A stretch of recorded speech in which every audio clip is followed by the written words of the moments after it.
The National Weather Service in Nashville has issued a severe thunderstorm warning for southeastern Dixon County in Middle Tennessee, northwestern Williamson County in Middle Tennessee, south central Cheatham County in Middle Tennessee, northeastern Hickman County in Middle Tennessee, until 10:30 p.m. Central Daylight Time.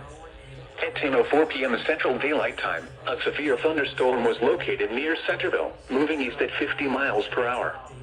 Hazard, 60 miles per hour wind gusts and penny-size hail. Source, radar indicated.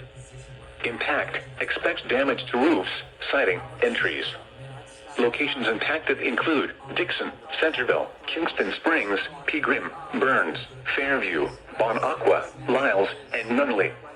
This includes the following highways: Interstate 40 between mile markers 167 and 191.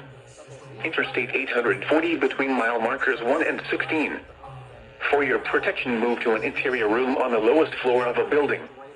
A tornado watch remains in effect until 3 a.m. Central Daylight Time for Middle Tennessee.